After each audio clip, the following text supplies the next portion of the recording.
What's going on, guys? I'm back at it again in here for another video for you guys for today.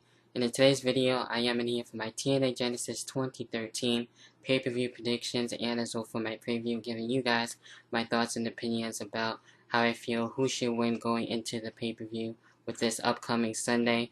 And before I get into that, I do have a few things getting into the actual picks and predictions, and then the shout out that I actually promised to a good friend of mine, and he has a new channel, and that is for Yankeezfan for life. Definitely go check him out. He's a really cool guy, and I'm sure he'll probably actually maybe start to post some videos soon. I'm not really too sure when, so be on the lookout for that and check him out down below in the description box. And also, I do want to talk about a few things, just a little bit that kind of bother me with TNA as of right now, and I haven't really been, that much high on TNA, but, I've been here and there, and I haven't really been that much interested in it, so however, with this pay-per-view, it is actually looking to be a good pay-per-view. I'm not really all that much looking much forward into it since we got the Royal Rumble coming up, and that's the pay-per-view that I really want to see more. So I will be still doing a review on Genesis and doing my coverage on Twitter and everything. And just with some of the things that have been bothering me, and one of them with the reason being with this storyline between Bully Ray and Brooke Hogan. Now, in the beginning, I did kind of care for it, and it was, not too bad. But to me, I don't really think that Bully Ray does need this, and it seems like he's kind of like going to be a face out of this afterwards, since he's now being with Brooke Hogan and having the whole relationship thing going on, and Hulk Hogan not really accepting it as much, and him being pissed off about it, and he feels that Brooke Hogan has been letting him down and everything, and he has been let down about this, and he doesn't really accept it. So with this, I'm not too really sure how far this is going to be going and what is going to be the outcome of Bully Ray. But don't get me wrong, I really do enjoy his character and everything and how he's been doing in TNA. And with this, I think he should be more in the main event, and I really like him as a badass heel, and he was doing really well, and I hope he really does eventually become TNA World Heavyweight Champion. I think that would be well deserving of him to actually accomplish that, since he never really has done that in the WWE, and he's mainly been winning the tag team championships and basically all the companies that he's been in, and I would like to see him win other championships too in TNA. So with this, I think that would be actually a nice fit for him there, but that might even come afterwards, so I'm not really too sure if that's going to be happening then. So, only time would tell, but, I'm just kind of in the middle of it and don't really care for too much, but it actually has been somewhat entertaining, and some of it has been pretty cool.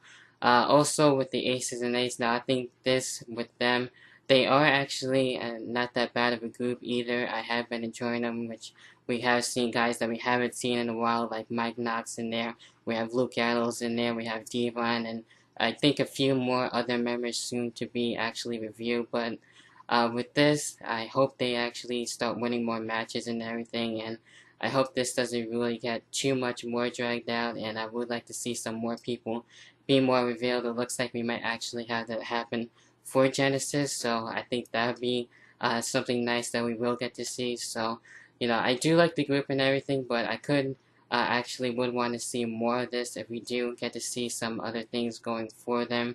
That would be really nice. So that's just how I feel about that. And now we got Mr. Anderson in there, which is really cool that he's back, and that's a guy that really hasn't been really used all that much in TNA and in WWE too, which I really hoped he would have and was able to go back to the WWE, but of course that's not going to be happening, but only time will actually tell with that. So hopefully with Mr. Anderson, he'll actually stay heel, and I don't like how he just flip-flops a lot all the time, and he's definitely one of my favorites and one of those guys that are really, to me, just underrated and should be used a lot more, and I hope TNA does keep that up, and he can probably be more like one of those main leaders. And since he returned, he was right into that storyline with the Aces and Eights. So I'm going to have to wait and see what else is going to be happening with that and give it a chance to see how Mr. Anderson is really going to do. So I didn't really exactly get to see him actually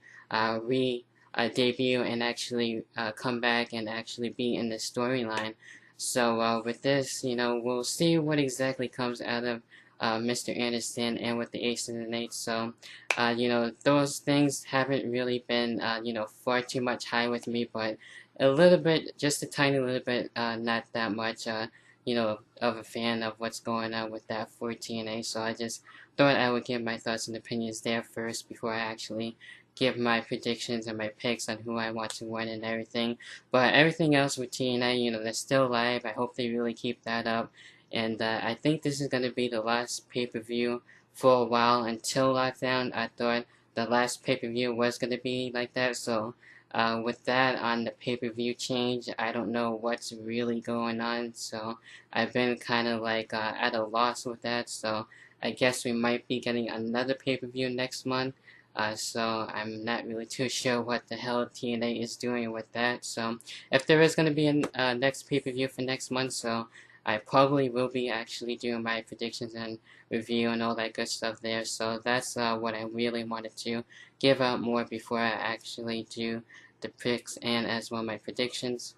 Alright, so with the first match, I am going to start things off here, and I am going to kick things off for the #1 contenders match for the Knockouts Championship, and to see who will face Tara. And this will be a gauntlet match, and in this one, we have Velvet Sky, who just recently returned, Mickie James, who is also looking to get her comeback match and actually win one, since she's been in this thing with Tara and Jessie. So hopefully they won't really get involved in this match, but I really wouldn't be surprised if they do. So she's in there hopefully to maybe get a win.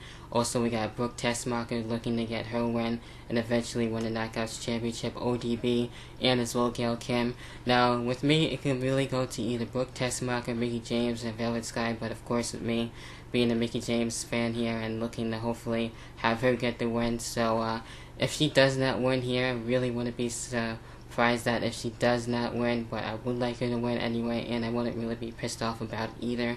So it can really either go from Velvet Sky, Mickie James, and Miss Tessmacher. I really wouldn't mind any one of those three winning, so I can really see that more out of ODB and Gail Kim. I'm sure they'll probably get their chance later on in 2013. So with that, overall I'm going to probably have to go with Mickie James, and this one should actually be a pretty good gauntlet match, so I am actually kind of looking forward into that one.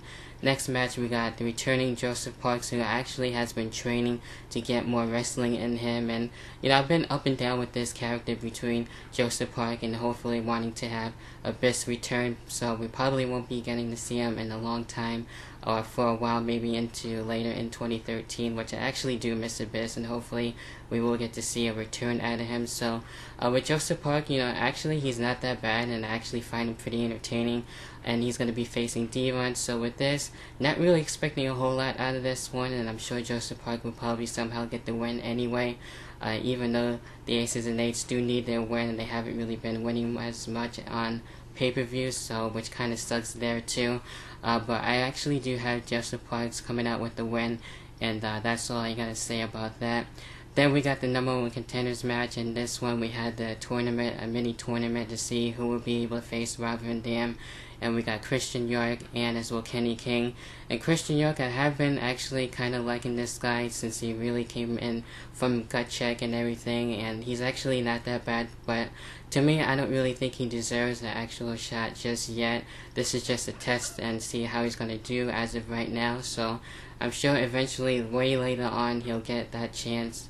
But as of right now, I do see Kenny King coming out with the win here, facing Rob Van Dam, then probably winning the X Division Championship, since Rob Van Dam doesn't really need the title anyway, and maybe we'll get to see him more in the main event, which I would prefer that. I think that makes a lot more sense, since he's not really a X Division type of guy, and he's more of a heavyweight. So I think that would be fine, and we will get to see Kenny King and as well Rob Van Dam there. So that's how I see that happening. So overall, with Christian York and Kenny King, I do see Kenny King advancing and to face Rob Van Dam and winning the X Division Championship, if that is going to be actually happening for Genesis, so I'm pretty sure that is. Then we got the Dog facing Sting. Now with Sting's return, wasn't really all that memorable from when I was at that show when his return was there for 2011. So with this one, it was just basically getting more payback and looking to kick the ass of Doc and try to get retribution and payback. So of course I think Sting is going to get his win, and as well maybe we'll get to see the Aces and Eights probably get involved there and probably get a reveal there, which I would like to see. I think that would be fine for Genesis. So I do have Sting getting the win overall, and it should be actually a pretty good match. So not really that high on it or looking that much forward to it, but it should actually be a pretty good match there. Also, we got Christopher Daniels and James Storm. Now with this one, this should be a great match. I'm kind of at a toss-up if I want James Storm to win or Christopher Daniels, but to me, I think Christopher Daniels should probably get that win more, especially with his last win over AJ Styles and everything. And I think he should be maybe getting more wins, but that's just me, and I've been becoming more of a fan of Christopher Daniels, and I want to see him eventually get into the main event too as well.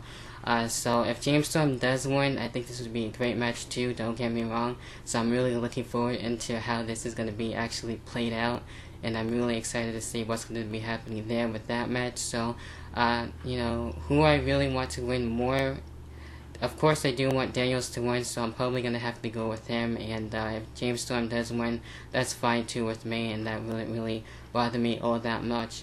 Then we got the TNA Tag Team Championship matchup, and we got Chavo Guerrero and Hernandez taking on Matt Morgan and Joey Ryan. Now with this, Chavo Guerrero and Hernandez actually have been Tag Team Champions for quite a while, so I think it would be fine at this pay-per-view for having Matt Morgan and Joey Ryan get the win. And Joey Ryan, I have been, you know, kind of liking this guy, and I think he's kind of entertaining. So I kind of want to see how these two are going to be doing with Matt Morgan and Joey Ryan as Tag Team Champions. I think that would be something interesting, and so Chavo Guerrero can actually do something else, and as well same thing goes for Hernandez in this one, and I think that would be fine there. So with this, you know, this one should be not that bad, you know, okay to pretty good. So that's who I have it there. So Matt Morgan and Joey Ryan for the brand new Tag Team Champions. Then we got the triple threat main event match. We got Jeff Hardy, Austin Aries, and Bobby Roode, and I think it's time that we will get to see probably a new World Heavyweight Champion going here, and probably it will probably be, I'm not really too sure exactly, since I'm at a toss with either Bobby Roode or Austin Aries, but I think to me that should go more towards with Bobby Roode. So that's just how I feel about it, but if it goes to Austin Aries, that'd be fine, since Bobby Roode has been waiting for that chance again for the World Heavyweight title in a long time. And I kind of want to see where this goes with Bobby Roode and Austin Aries are having this whole competition now, and just you know, getting into the head of each other, and it looks like they're going to be you know, kind of going with a double team and everything on Jeff Hardy and for a while, and then probably be fighting each other, and then it would be, of course, every man for himself. So that's going to be a really great match to see, and I'm actually looking forward for it, and that's actually what's going on there. So I do have Bobby Roode overall as my main pick, so that should be really exciting there. And that's about it with all the matches on the card for TNA Genesis as of right now that I'm having to look at right here. So hopefully you guys enjoyed the rest of the video for my pay-per-view predictions and preview for Genesis 2013. What are you guys' thoughts and predictions? Who do you want to win, and how do you feel about what's going on in TNA as of late, and what you like and what you didn't like about, you know, the recent happenings for TNA and the current state of TNA? What do you think should be done more differently? Leave that all down below, and I will be back for my Twitter coverage as well for this Sunday, and a review. I might have a special guest on there, kind of like what I did with Thrashmaniac 99, and having them be on my prediction show for the last pay-per-view for TNA. So I will see how that goes, but until then, hope you guys have a great rest of your day, and until then, I'll see you guys in the next video. Peace.